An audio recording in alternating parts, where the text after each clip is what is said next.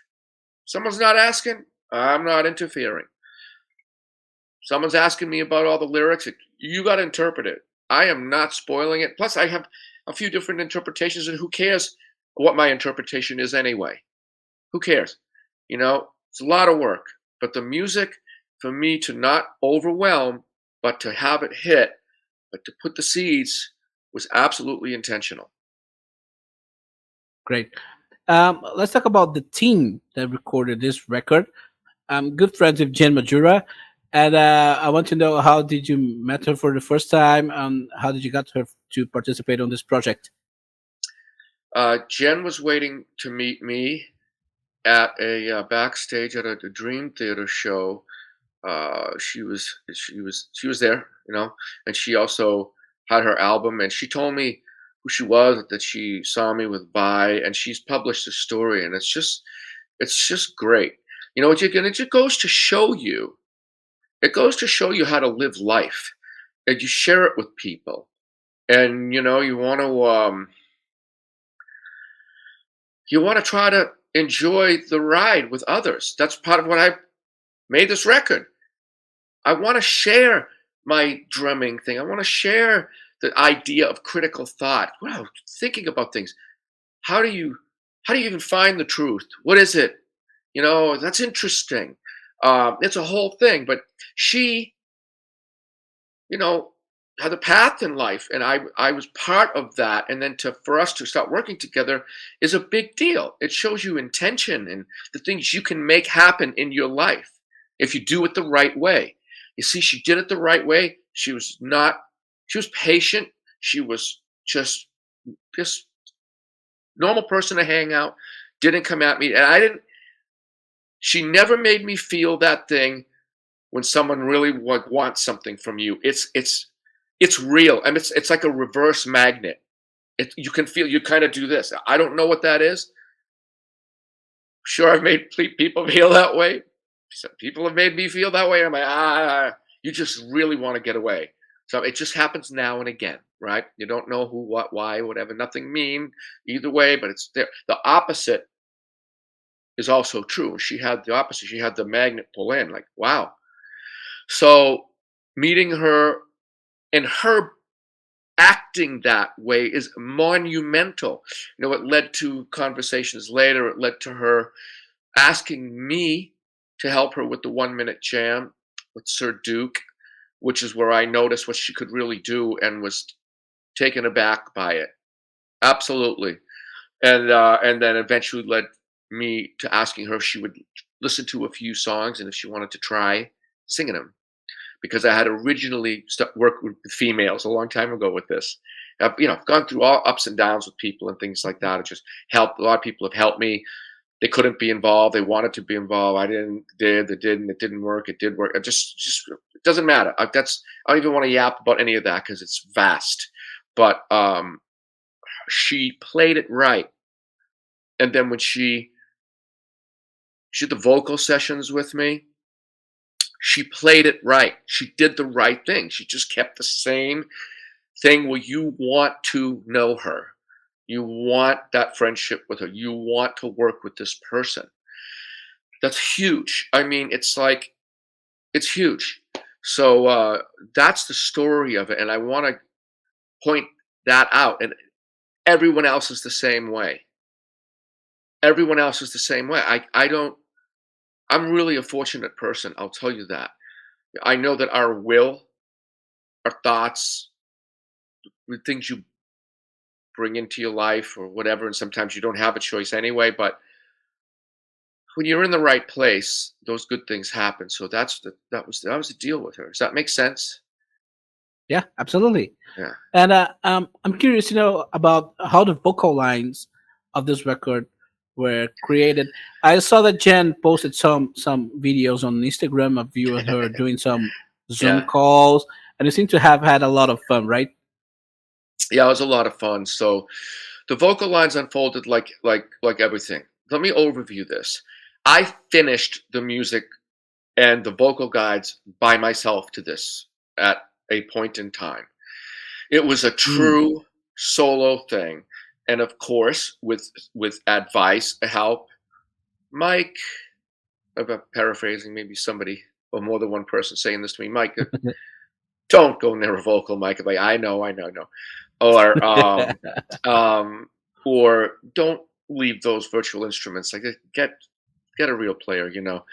And there were reasons why I agreed with that more than, well, I wrote it and here you go. I was like, no, I get it because I don't play guitar, so the MIDI construction, the keyboard playing is not made for guitar, so a guitarist is going to do it differently. But back to the vocal line.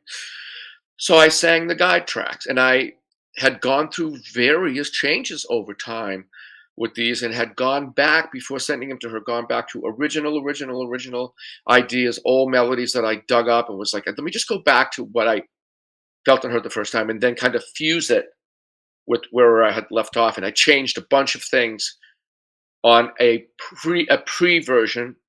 I changed it and then created the vocal guide. So essentially, this is a for hire situation. When you are a for hire musician, you're supposed to interpret to a point so that you put your soul in it. I don't want somebody playing an exact prop, but when the line's unison, you got to play the part. There aren't that many choices, with this chord or that chord, whatever. The vocals the same way. I know it matters to some people, but it's like, I don't know. Let me give you an example. Like Green Day, when I come around. What's the difference whether it's when I come around or when I come around or whatever? Come on. I'd rather have the singer be comfortable. So in a for hire situation, here it is. No, you don't have to sing it this way. You can sing it this way. The option is there. Go ahead. It's not what I want. That's not what I would want if I'm on the other end and a person's thing isn't in there. So that's really how they came about. Is they were done and presented, but in such a way, all of the instruments, that there was room for autonomy, and I want that. And in Jen's case, she was such a trooper with offering me, I'm gonna try it this way. Let me try it that here. I'm gonna give you all these options on this. Thank you. And then I can hear it and tell what I liked more. And a lot of times it's like, what is the most comfortable? You visualize yourself on a stage doing this. Which one do you want to sing? Is it this note, that, whichever, pick it. And we would work together on those Zoom calls. And it was just unbelievable how much she offered and how quick she was because she can sing so in tune on the spot that there was no worry. It's like I saved people a lot of money in my career because they're not doing multiple takes of things. It's like, I can't play something, like, you know what I mean? It's like I work hard.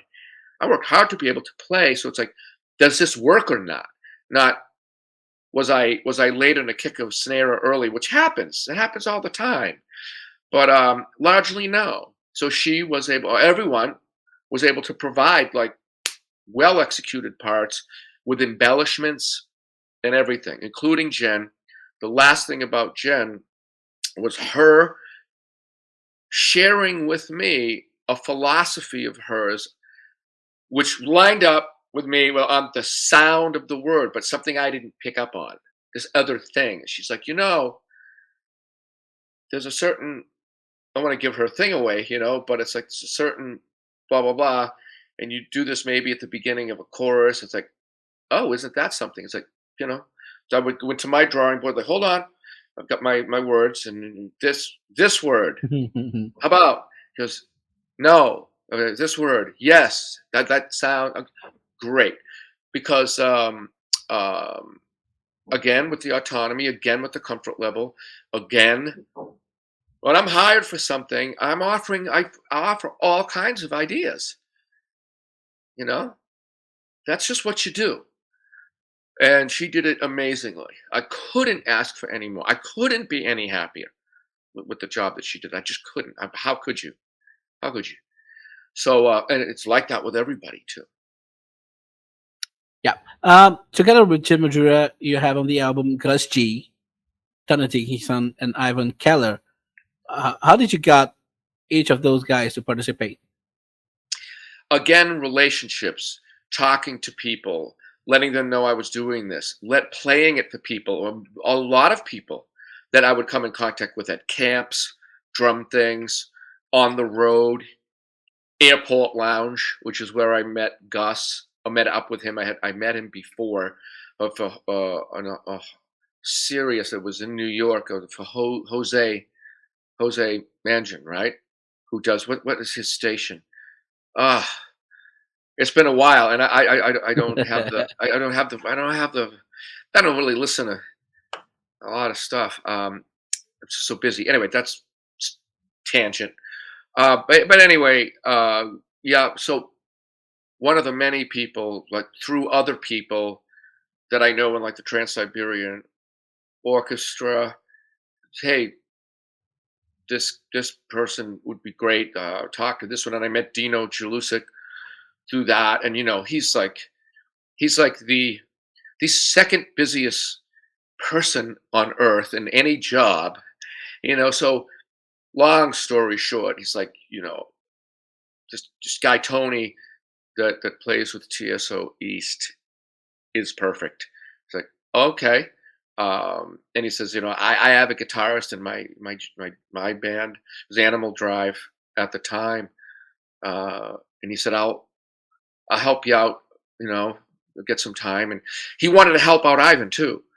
He's like, well, let me be active and help both of you. So it's a nice, unbelievably nice person. So he did.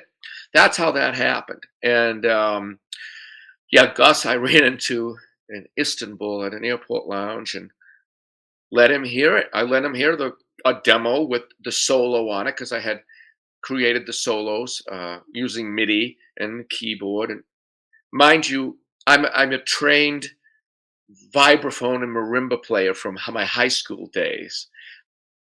Doesn't mean I like it. Doesn't mean I'm any good at all. It just means that I can do it. And the cool part about it, I'll tell you, slight tangent off of, because I want to tell you how well Ivan, Gus, and Tony did. Like I did the way I told you how well Jen did. Yeah. And I'm a elementary school kid. I didn't want to play the glockenspiel, the bells. It's just like, oh, come on. It was like putting a soldering gun to my gums. It's like, no. I even quit. I quit drum lessons because of it. And my teacher's like, you can't do this. He pulled me out of my 5th grade math class in front of the whole class. Wow. He goes, come over here. I'm not quitting. My parents said I could. I'd like cried my eyes out. I'm not doing that. I hate this. He goes, oh, you don't have to do it. And he leaked it back in. And when he leaked it back in, he said, mark my words, this will like make your life, because you'll learn how to write music. Imagine, imagine. Wow. Okay, so yeah, I got again. How fortunate am I to have Walter Tokarczyk, the best drum teacher I could ever imagine. I could ever imagine to teach young people. He gave me a reason. He explained why I was doing something. He never told me what to do because I said so. He says, "No, this is what we're getting at. This is how your arm works." He would show me pictures of the anatomy. I mean, that's advanced. I was 10 years old, you know. Anyway, all this help from all of these people, I ended up playing and making and winning the first chair for the All East USA Orchestra in my high school days, and I won first chair with Massachusetts district. We have like I think four, so I won the district, and then I won the state, and then I won the whoever's in that group in the country. So well, I didn't really. I just practiced. I looked around. I'm like, I don't think I'm very good at this. I just clearly I'm working harder than everybody. That's really what it is. That's what So Alive is about. That's what So Alive is about. Don't waste your talent. Don't bury it in the ground above all things. You'd rather go, oh, that's squander it or something and then realize you made a mistake and go get it back than just bury it. So anyway, that's yeah, that's three tangents. My apologies there, but it's pretty interesting, and I'm happy I haven't done that with the other questions in the interview. So, whatever. That's how I wrote and played it for Gus, and Gus was like, "What is this?" Basically, paraphrase it, and he's like, "I is," and he just offered to do it. He says, I don't care if I do this for nothing. I want to try to play that." Wow. Incidentally, when the idea of my using my symmetrical drum set pads into an Alesis drum module in a vibraphone, assigning all the right notes in the key signature and doing solos. That's why the drums are mimicking the solo. Well, I did that for like 8 songs and sent them to Australia where Nuno was, because he's the songwriter in Extreme, so he probably got that and was like, no, I'll write the music or whatever. And it wasn't, if there were, interesting ideas or songs that could have been used for pieces of something or whatever. I don't even care. But solos were there. And he reacted to it very positively. He's like, oh, I got to learn that. But Gus said the same thing. So I knew that those were the words I wanted to hear. It's like that. Those are the words I want to hear. Okay, you got the job. So that was fun. But you understand, if Absolutely, man. I summarized, somebody else put the glockenspiel and the keyboard into my life. Somebody else nurtured me. Somebody else carried me along. Somebody else gave me a reason to do it. And then, through high school and a great program and a lot of friends, it kept me working at it. It kept me working, and then eventually I used a keyboard to write music, and that's how it happened. So, yeah, Gus, yeah, that was unbelievable. I mean, I can't believe he's played. I don't know how many solos of mine on that he copied the keyboard, and I like in Glamorous Shades you can actually hear the keyboard doing a harmony here and there. I wanted to keep it a little light because its sound wasn't that great, and I was like, I need a guitar. So that's what it is. So yeah, so I can expand on Tony and Ivan as well. I have lots to say about them in depending on the questions that you have. I could parlay that into another question if you have it. So Tony and Ivan, they came because of Dino. Yes, yeah. He recommended them. He recommended them. Yeah, he had been a fan for a while, and a mutual person connected us, and you got to be friends. Like just adding friends. Oh, you never know. It's like I'll get a I'll get asked by somebody, hey, do you know anybody? Do you know this? It's like, well, yeah, or I know somebody that knows somebody. It's like Yeah. that kind of a thing. But Ivan single-handedly stamped the album with the genre that it is, between his fingers and Jimmy T's engineering prowess. Very quickly, I did finish this first, like the music. So, and Jimmy T was on tour with us at Dream Theater and in the studio. So for years, I talked about EQ schemes. I talked about plugins and amps and sounds, and then did it and presented that to Jimmy T, and then said, "Okay, you know what I want. Do it your way and with your methods, and go." So he took, like, everybody sent me their tracks first, and I worked with those tracks, did what I needed to do to those tracks, then got them to Jimmy T, and he did his engineering the way that he does it with his rig, his plugins, his everything. But that guitar just stamps that album. I mean, let me give you an example. Years ago, I heard the song "Black Cat" by Janet Jackson. And it's another one of those things that stuck in my head. Like, it's like Spock from the show Star Trek. Remember, for anyone that knows what I'm talking about, remember that. So back when I just lost my train of thought. I just pictured, this is worth the tangent. People are probably going, "Oh no, don't do this again, Mike. Just answer the question." on the Dream Sonic tour, um, I got a hold of a movie clip of Spock's funeral, like when they jettisoned him off the Enterprise in Star Trek, and they played "Amazing Grace," because in the Dream Sonic tour, the encore started with "Amazing Grace." So I just went there right now, and I completely forgot what she even said. I was talking about Ivan. All right,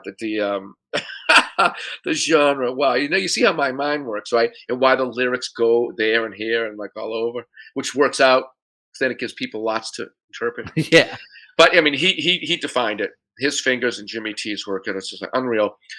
And Tony, of course, took the bass line, played them, and then had a conference and asked questions like, "Did you mean to play that O minus because it's not in the key?" I'm like, "What?" And I would look at the MIDI, go, yeah. By the way, when you come across that, just fix it. It's like, because it's like having blind spots.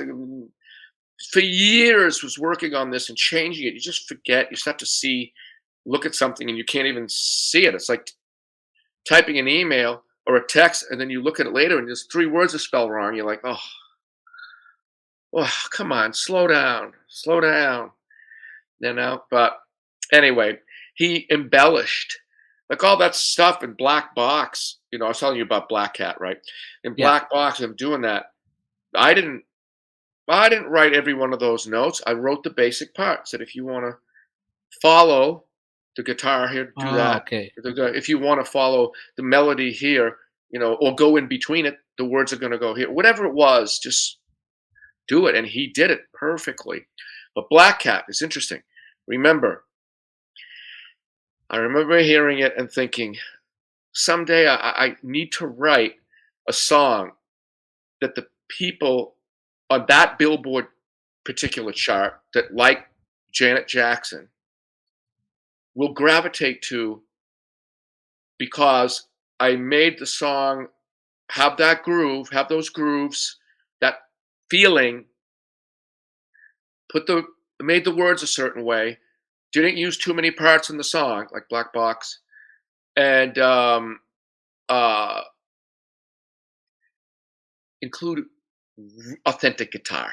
What I mean by that is, I didn't think some of those songs, like anytime I heard electric guitar and stuff like that, it was too cheesy for me. It didn't sound like real. Let me give you an example of the perfect one. The perfect one is Michael Jackson, "Beat It." Who played the guitar solo? Oh, come on, man. Eddie Van Halen. Now, The GOAT. that is as authentic as it gets. Look at the success of the song. I still will not change that song if it comes on, and I will wait until I hear that solo, and then I'm happy. So I put it in my head, like, you got to have the real deal guitar. Maybe my music will never make it to those charts. Maybe I'll never be able to reach any of the people who would even play it. I don't know. But I made it for that crowd in hopes that they would hear it and know there was something just, wow, this is different than most of the other stuff on this radio station. Or it fits, but it's just, who's that? That's my intention. I mean, I hope it does that. I really do. But I don't, it's just a right now it's just music I'm putting out. That's all that it is. That's all it is. Great. Uh, from the moment all these musicians joined the project, how much did the initial material that you had change? You pretty much wrote everything on it: guitar Yeah. riffs, bass lines, vocals. But how much freedom those musicians had to, give their own input and put their own thing into the songs, their own notes into the songs? Has anything changed? The solos, the riffs, the vocal lines? Well, notes have changed here or there, but again, you're looking at a for hire situation. That's supposed to happen. Happens with me when I get a song and a drum machine, and then I play drums.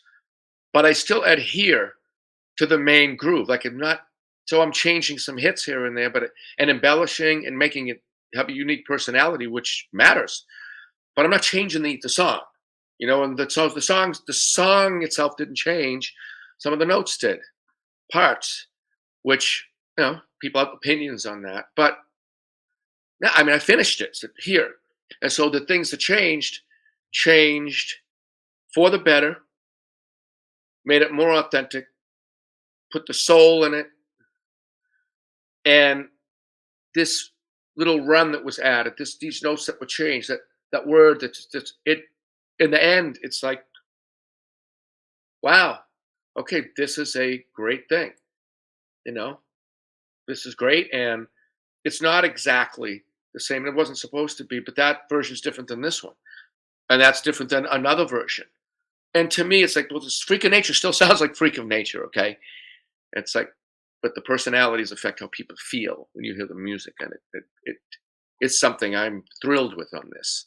How they did that, and they took it to where of all my versions, it's just like, okay, this is great. This is going to work. But more specifically, the only thing that changed, like that, it's like this is different, are a number of the solos because Gus chose to offer his own on certain songs, and like something like "So Alive," he wanted to replace the one that was there, and quite frankly, would have done a way better job than I did. But why would I say that? And if that's the case, why did I keep my keyboard thing and ask him to just play it note for note, note for note? That's what he did a bunch. He played note for note.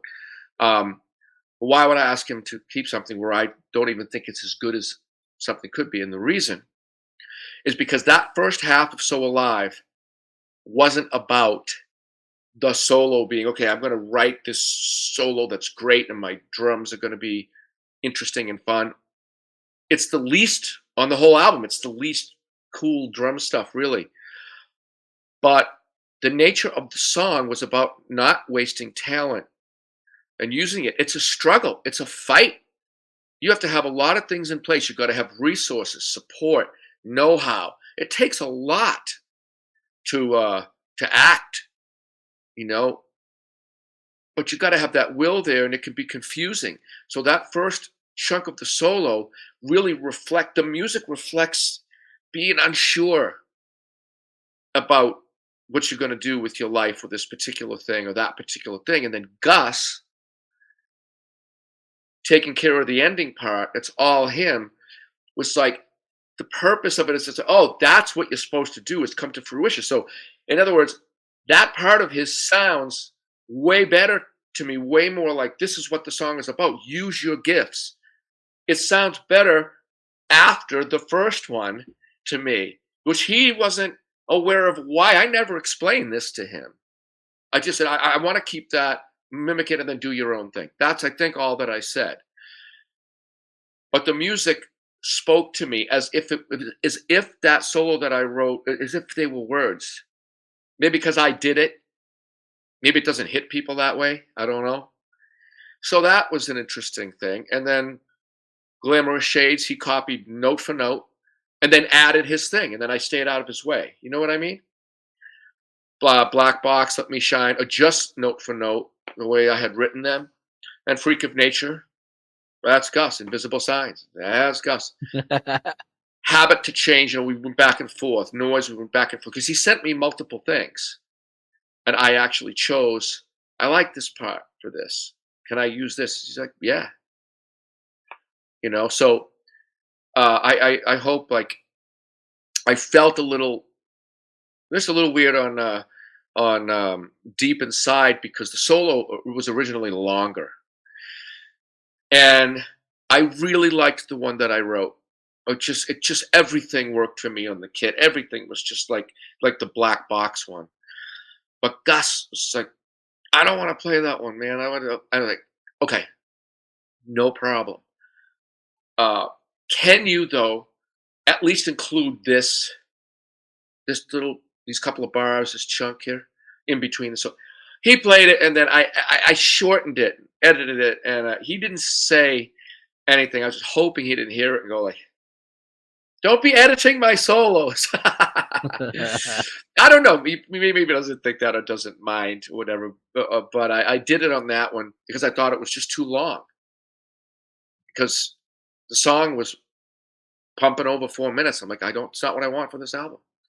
So, well, what about the music? It's just the music. Let the music be the music. Yeah. And I think, no. I'm sticking to my guns. The song's still there. So what? I was Absolutely. in. Play a bunch of other drum riffs. Okay. If I ever do this live, maybe we'll extend it. I mean, I'm sure the live versions are going to be, longer. I'm going to let, if I ever can do it, people are going to be able to play more. Songs will be added. It'll be fun. It's not just going to be just bang. We'll see. We'll see. I don't know. Um, I'm open, but Great. go ahead. Now that you finally released your first solo record, do you think it should take longer to make the next one, or did you enjoy the process so much that you want to make another one soon? It will be very quick, whatever I decide to do, because I'm quicker at it. And I am now, this one is out of my system. I completed it. Yeah. It needed to be completed the way that it is. There's a purpose. There's a purpose to the song order. There's a purpose to the songs that are on there. So the next one, yeah, because I can do it. I mean, I can just sit down and crank out the riffs, and depending on how much music I release by myself out of here, that goes in the other direction. No vocal, instrumental, or some other strange thing, or more vocal. Whatever, I don't know. But I have the system down, and I'm organized with my folders, and okay, here we go. This one's gonna work with that one. It'll be quicker. Absolutely. Great. Do you have any tour plans? Any you're gonna make any shows to promote this record? Is there anything done? Nope. I am. I'm in the midst of crossing things off my task lists. If I was to get up and dig through a bunch of stuff and find my master 2020 list, like during the pandemic, my master 2021 list, like literally a lined sheet of paper or two taped together that were up on a wall, with next to a cork board full of lists, organized index cards, so I could complete and do as much as of all these things that I needed to do, like my LLC. I made it. It's completed. I've got all my modules in there. It's so much work for everything. Even building a store, I did the programming in the inside. It's like some people might say, "Well, that's easy to do." Well, yeah, not when you're selling 25 different size products using an interface that's designed to have one package. It's not how it works. It is really difficult to get all that going. And so anyway, my task list. I'm crossing stuff off for 2023. I have a product coming out November 16th, which means it'll be when you put this out. Yeah. That will have passed, right? So it's by Mixwave. It's a version of this drum kit as a plugin. Wow. I recorded what makes it so unbelievable. Really? Is that it's a It's tool. you. Oh yeah, it's me. And the thing is, I can now compose and take me in an airport. I don't have to be here. Like my record took forever. I had to wait to redo the drums. I had to redo the drums on my record. I re-recorded the whole thing. And then when Gus got involved, I had to re-record some of the solos. You can even hear a different snare tuning. I didn't even check it. I just sat down and played it. So anyone thinking that I do sound replacement, no. Absolutely not. You can hear it. You can hear that snare is different than that, a little different than that one. It's like gives it some character, you know. But anyway, where was I? No, I don't know. I'm not even thinking about it. Let me explain.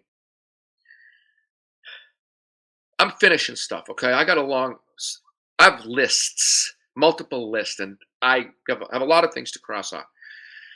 So there are main things that are necessary for me to finish and take care of first. They have a priority. Those are all basically almost done. Not all. Once I am in the mindset to be able to accept and entertain offers, ideas for offers, whatever is existing, then I will. If the record, who knows? If it just disappears, well, I'm not going to have any reason to go out because how am I going to get support for it? But if it starts getting played, well, then I have a reason now. It's like, well, it's on rotation in these 3 states, in these radio stations. It's like, okay, looks like 3 shows are going to happen, and I'll figure out a way to dumb down a kit to play the parts correctly and get people there and do it. If that happens, but I am not there, and I'm not going to go there until something makes me go there. Right now, I need to keep my head focused, straight, take care of the things that have been unfinished and driven me crazy. And this wasn't one of them, as far as taking it out and playing. That happens if it happens. I'll see. I'm in this moment right now. I'm not looking back in the past, and I'm not looking too far in the future. Why? Because I don't do it on stage. If I'm in a moment playing, I'm in a 3-second interval, 3-second interval, 3 seconds, 3 seconds, 2 hours of that, 3 hours of that. That's how I can play long shows, because I'm in this. And if I think about a mistake that I made in the last song or something, or I think about something that I did that I thought was pretty good, it's going to corrupt the moment, and I'm going to make another mistake. Or if I didn't make him thinking something good, and now I'm going to make a mistake now, because I'm not focusing on the things I have to be focused on. Right. But you got me really curious about that plugin, man. Let me know when it comes out. Because November 16th. So here's what it is. I recorded. This is unbelievable. I can show you how I did it. I recorded a zillion velocities for every single thing you see there, plus the smaller little Chihuahua drum, baby drum, the 6 and the 8. The kit got the gong floors. It's got 4 kick drums, 9 snares, I think. From the albums that I've used them on. These sounds were captured by Taylor Larson for Mixwave at their studio outside of Washington, D.C., down in Maryland. And I had my drum tech, Eric, with me, which was a blast.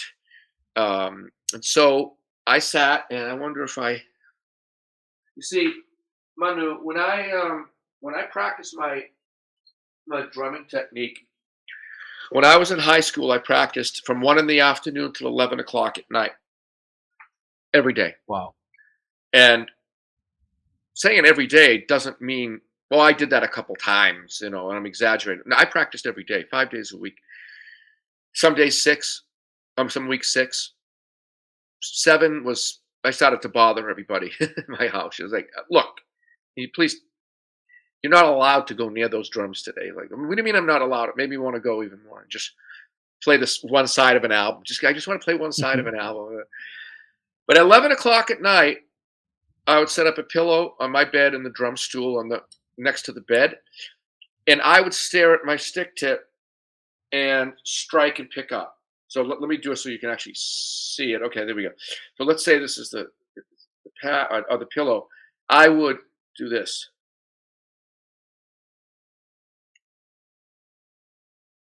And I would practice bringing the stick tip back to the exact same place. Not as easy as it looks. Because when I teach this, people's hands start to raise. I'm like, no, keep it down. It's unbelievable how many times I say, put the hand back, put the wrist down, put the wrist down, put the wrist down. Oh, and I said, look at your wrist and say, bend down, bend down. Oh, okay, unreal. So I recorded a zillion, million, gazillion, cajillion on every single thing. Like, and I hit the ride cymbal in all kinds of different places. This product there's nothing like it. And you might as well be getting like an orchestra of drums with this product. They're probably going to lose money on it. I don't know. You know what I'm saying? Because it's like the value is unbelievable. It's worth. It's Mike Mangini. Come on. Yeah, but what you're getting in it is, what more are you going to need except different players' tones or sounds or something for different applications? But then you can manipulate it. You do whatever you want. That's what it is. Yeah. Great. And my studio room. And they said, what do you want for a studio? Like, how do you want, like, studios of wood? You know, the contoured ceiling, and like, what does your studio look like? And my answer was, please put the drums on a Persian rug in a marble Roman temple. They lost their minds laughing and giggling. Wait till you see what this looks like. I can't wait, man. I can't wait. Check this out, guys. Check this out, because it's going to be great. In the case you do a concert or any touring of the Invisible Science record, will we see the team that recorded the album live with you? Gus, Jen, Ivan, or will there be another musician? I hope so. But again, I can't project. I don't have a timeline. I don't have a solid thing. And it's just like, it's kind of like at this time, I really am enjoying being all in, getting stuff done. And again, like the album's out, so that's done, right? The mix wave's coming out and will be out. It's like, okay, that's done now. These major priority things are done. I'll also have drum playthroughs on Vimeo for very, very unbelievable value in all kinds of different ways that people could see me playing all of these songs and applying my rhythm knowledge. And I have a great plan for that, because I've been able to do a good business keeping things affordable for people. Like I'll do those Zoom classes. It's like $14.99. You get me for 2 hours, or a guy like me that has a lot of knowledge and can save people 5 years, 4 years of time. Like, that's not a lot of money to pay. Now, private lessons is what it is, but that's a lot. That's a big use of my time. So I'm going to charge appropriately for it, but not like inappropriately compared to anyone else or anything. So so the people will be able to see me play the songs for very, very affordable price with a very high value. I like that. I like offering that. Great. About your drum solos, were they all improvisations? Were they planned? Because, for example, the one you did on the Enigma Machine song, was there some part that you play the theme, you know? Yeah, yeah. So how much of them were planned and how much of them were improvised?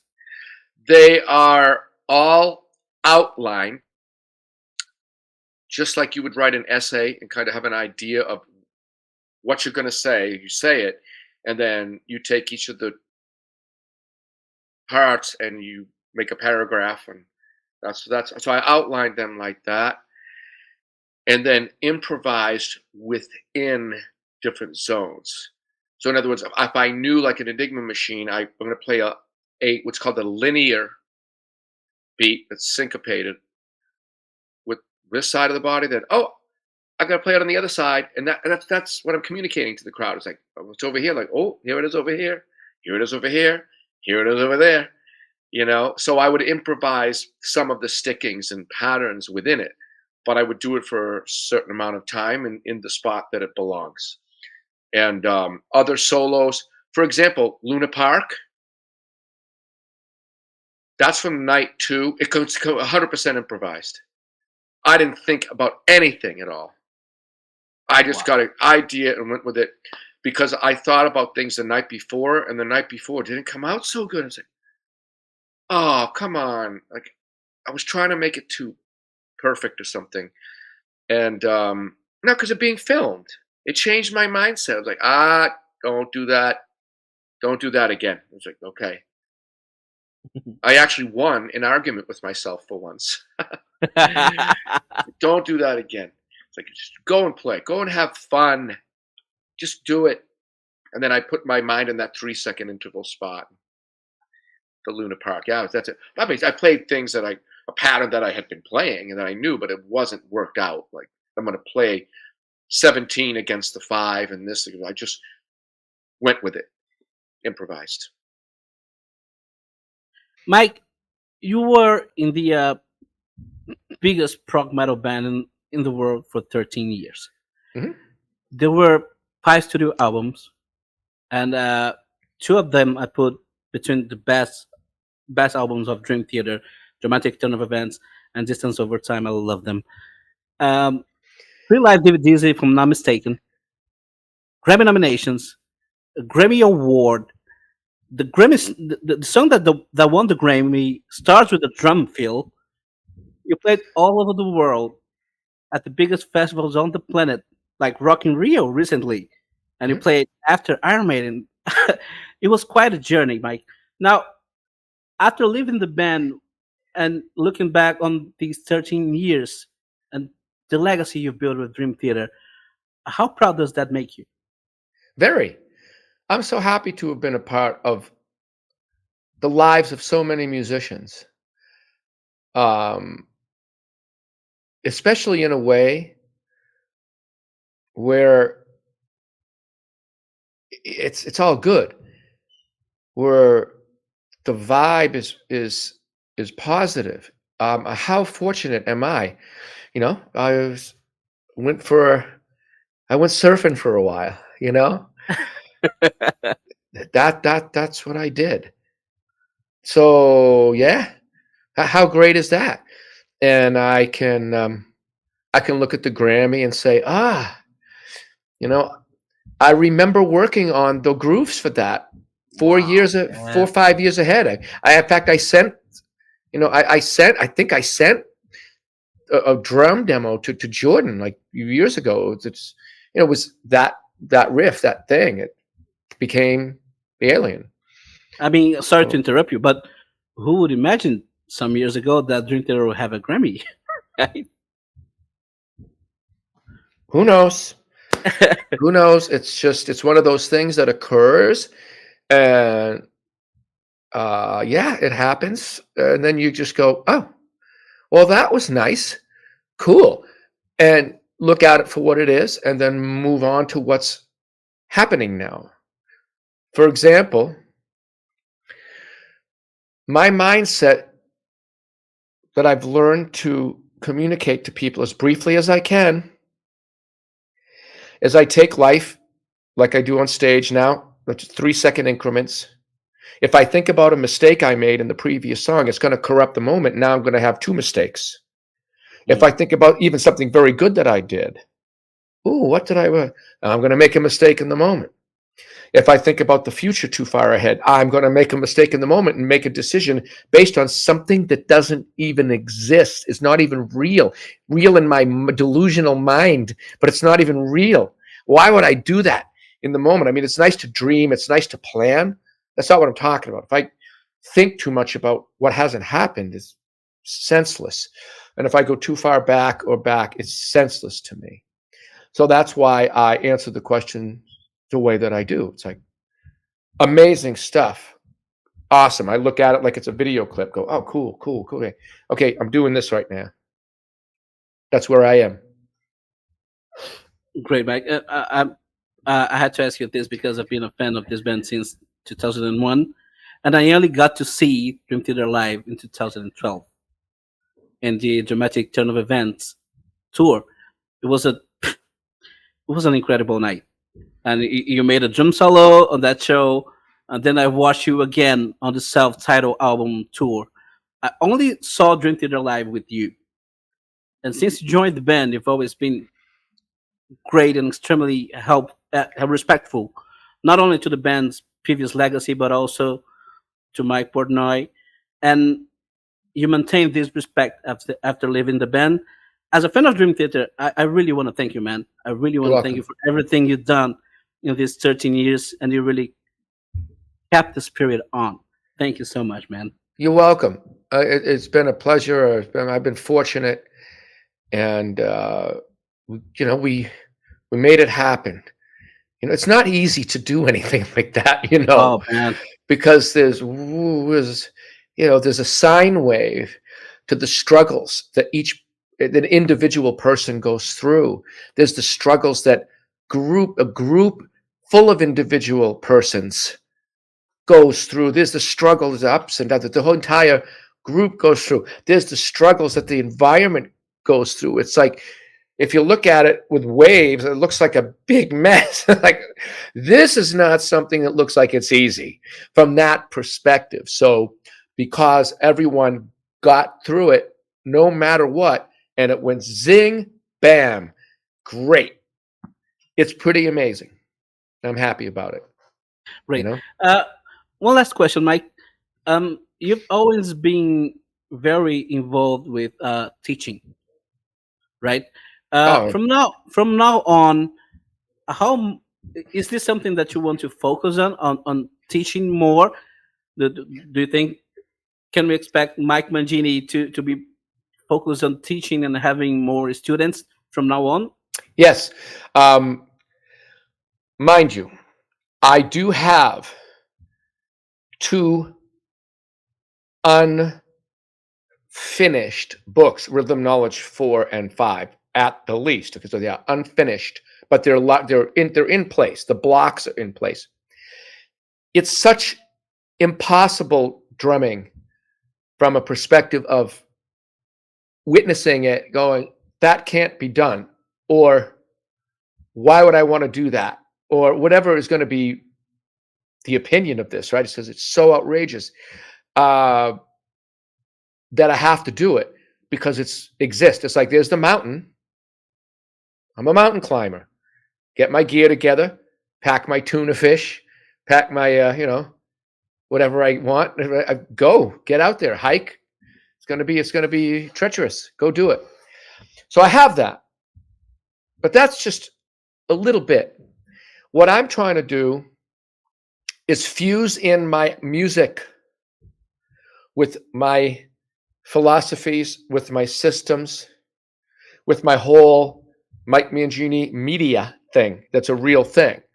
With all the modules in there, from my artwork, doesn't seem like that connects to a record, does it? Or connects to an exercise in Rhythm Knowledge Volume 2? Yes, it does. See, everything's connected. And now this album was the last piece of the puzzle for me to solidify this Mike Mangini media that couldn't have existed before and didn't exist before. Now it exists, and now it's very real. That's how the teaching works in, because it's the philosophy behind it I don't write drum books full of paradoodles and ratamadiddlywacks and all that stuff. That's not what my book is about. My book is about what those things are, how to practice them, and where to use them, because there's tons of books on that stuff. I don't show people things. Here's a right and a left and a left and a right. Now go home and learn it. That's not how I teach, because that person might not be wired in a way that that's going to do them any good at all, because they'll interpret it a different way, maybe do a technique that's very harmful to them, might reverse the roles. Instead of fitting things into time, they let time suffer for playing something creative, so to speak, but the time suffers, and it's not what's wanted by the group of people. If it's okay with as I say, if something's okay with the composer, then I'm good with it. I don't care if the tempo goes up, downs, changes, does whatever. I played in a Van Halen tribute band. The singer was constantly telling me to speed up as the thing went along, and it was fun. So I'm not saying that's not a good thing, because it was desired by the musicians. Hey, let's go. Okay, fine. But where these philosophies mix, there are signs to how they all mix. The artwork is called Beyond Planck for a reason, because there is no digital piece to the universe that's beyond it. You can't get smaller than it. That's hard for someone to wrap their head around, but yet it got put there. That's hard for someone to wrap their head around. Or was it always there? That's tough for someone to wrap their head around. They just have to think about these things. You go, wow, that's a cool thing. So I'm not telling anybody anything about it. Again, this permeates everything. I'm not telling anyone what to think at all, ever. What I'm doing is putting the information out there like an apple, saying, hey, check this out. It's this color. It feels like this. I mean, it tastes a little sour. Then you talk about apples. Do we like apples? What do you think about the apple? You don't get in fights over that. You don't get in fights because someone likes it or doesn't like it. You don't argue because it's a red apple right here, but someone's seeing it as a different color and they swear it is, and you say, look, your view is understood, but your computer screen has a film on it and it's looking brown, but it's not.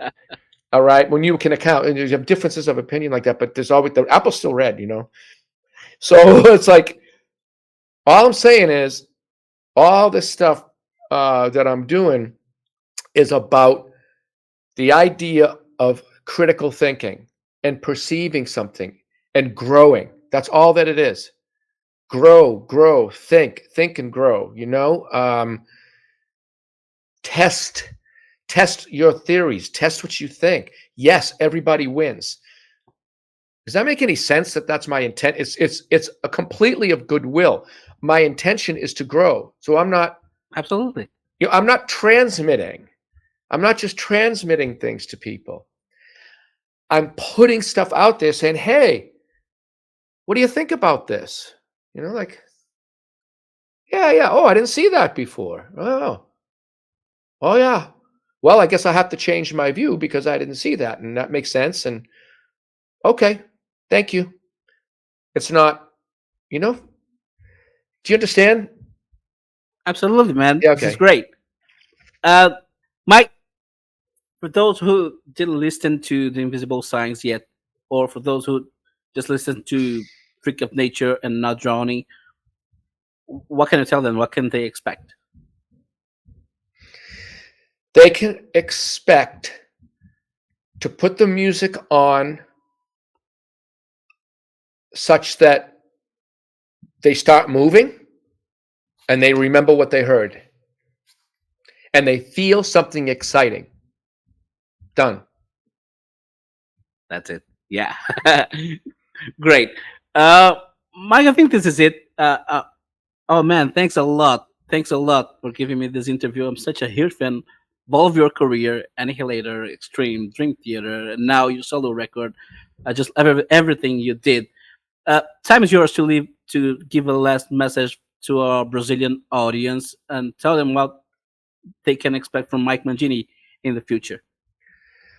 They can expect me to still love visiting Brazil. They can expect me to still love a great caipirinha. Is that how to say it? Caipirinha. Yeah. They can expect me to love that they get what I have done, and that I hope that they get what I have just done, and that they like it because it makes them feel very good with the music and more. There's more to it, but I hope they feel well, and we join in that together, because this is, you don't live life alone. You share it with a lot of people. I hope they like it. I mean, that's it. Thank you so much, Mike. Hope you like it. You're welcome. And Manu, I hope I try not to give 2-word answers, and it's hard for me to not do any less than a 20-minute answer sometimes. I'm learning. I love it, man. I'm learning to put it in a concise little package, and I need to grow. So you know what I have to do for work. And with that said, it was a pleasure. Take care. It was my pleasure, man. I'm gonna finish in português, ok? Uhum. Pessoal, espero que vocês tenham curtido a nossa entrevista com o Mike Mangini, um dos maiores bateristas do mundo. Se vocês gostaram, deixem o like, nos sigam nas redes sociais, se inscrevam no canal, ativem as notificações. Quem quiser e puder, contribua com o meu canal via Pix e considere se tornar membro aqui do canal, e aguardem as próximas entrevistas, tudo bem? Foi nossa entrevista com o Mike Mangini, aguardem as próximas. Falou!